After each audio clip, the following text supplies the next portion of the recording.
시편 127편 1절에 이런 말씀 있죠.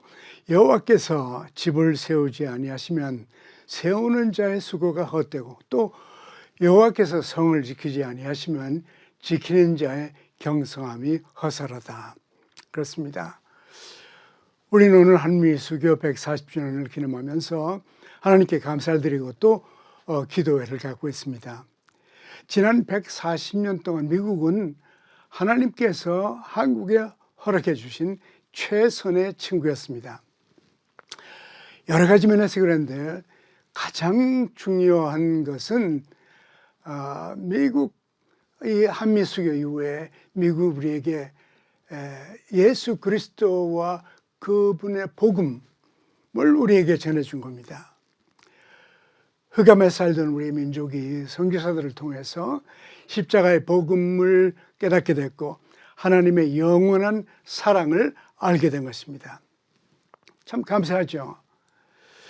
그래서 2015년 한국 정부의 통계청 발표에 하면은 국민의 거의 20%가 예수를 믿는다고 하고, 또 기독교는 한국의 3대 종교 가운데 제1의 종교가 처음 되었습니다.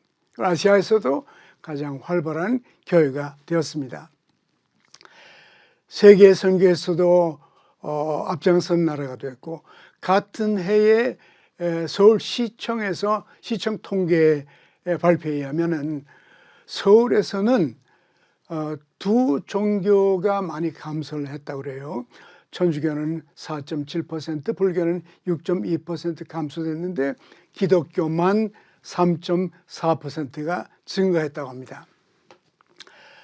세 종교 중에서 대학과 대학원을 졸업한 분들이 그 두 종교에 비해서 대학은 3배, 대학원은 4배가 많고, 또 경제 수준도 앞선 것으로 나타나 있습니다. 직장인 관리 전문직에서는 기독교인들이 4배가 더 많다고 합니다. 이것은 전적으로 하나님께서 한국에 은혜를 베푸시고 또 지켜주시고 세워주신 결과라고 생각을 합니다.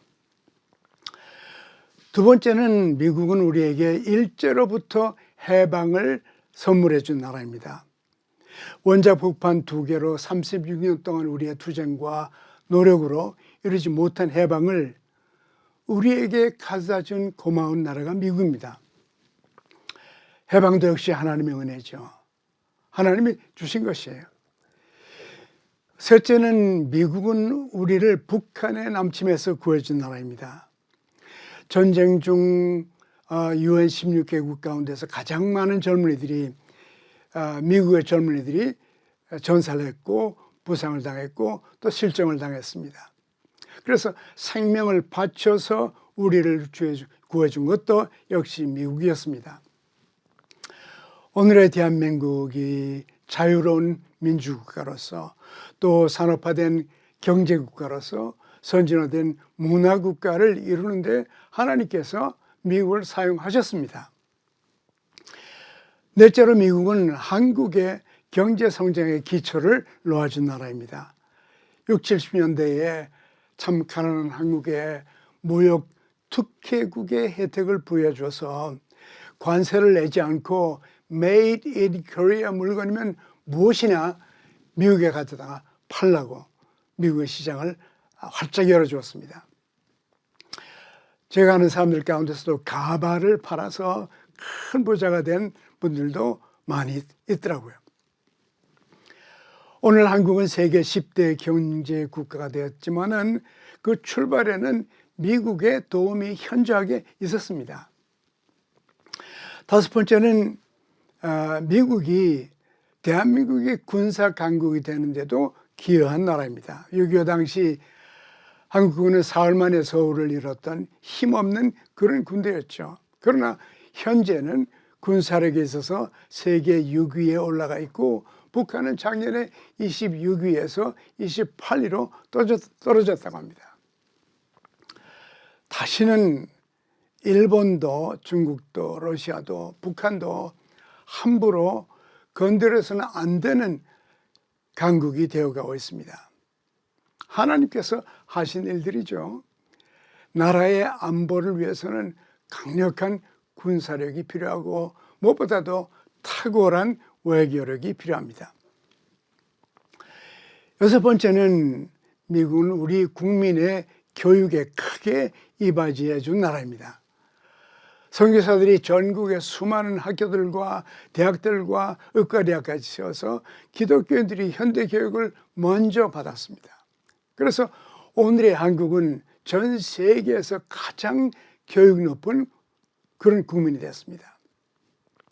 185개 국가 중에 IQ가 107로 싱가포르와 함께 세계 최고의 수준이 되었습니다. 미국은 많은 한국 젊은이들에게 장학금을 줬습니다.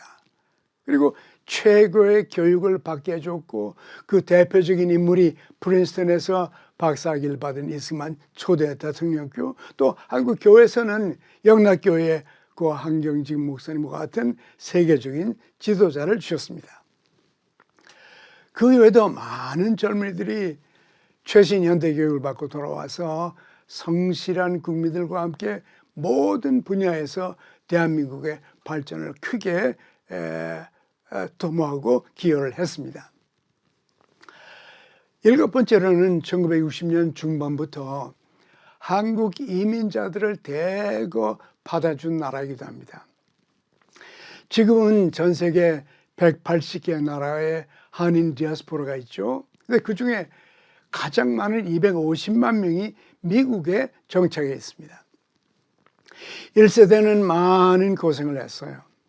그렇지만은 2, 3세대들은 좋은 교육을 받았고 또 미국의 주류 사회에 진입해서 백악관 직원이나 국회까지 진출하고 있습니다. 이렇게 미국은 우리나라 발전에 가장 크게 기여한 고마운 친구입니다.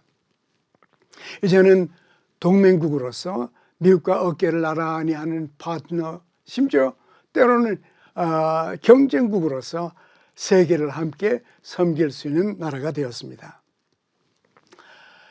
이처럼 하나님께서는 미국을 통해서 우리에게 많은 혜택과 은혜를 베풀어 주셨어요. 우리를 세워주신 하나님, 그 하나님의 은혜와 미국의 고마움을 잊지 말아야 합니다. 그러나 미국이 제일 좋은 친구이긴 하지만은 우리의 하나님은 아닙니다.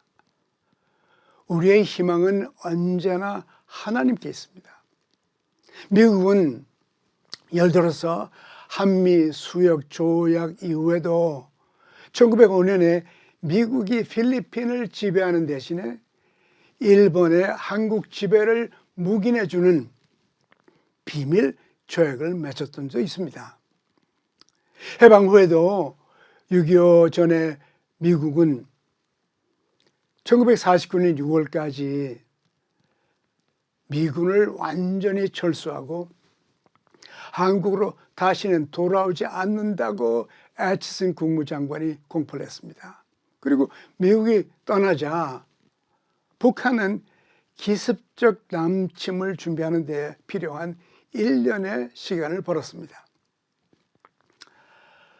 트럼프 대통령도 미국 주둔 비용을 대폭 증가시키지 않는 경우에는 미군 철수도 가능하다는 말을 꺼내서 한국 사람들을 불안하게 만들어줬죠. 지금 바이든 대통령도 한국 기업, 대기업들의 투자를 확언받고 나서 인플레이션 감축법 시행에 따라서 미국과 유럽과 일본에게는 전기차 보조금 혜택을 주면서도 한국에게는 같은 혜택을 주지 않아서 한국 기업에게 경쟁력을 약화시키고 있습니다.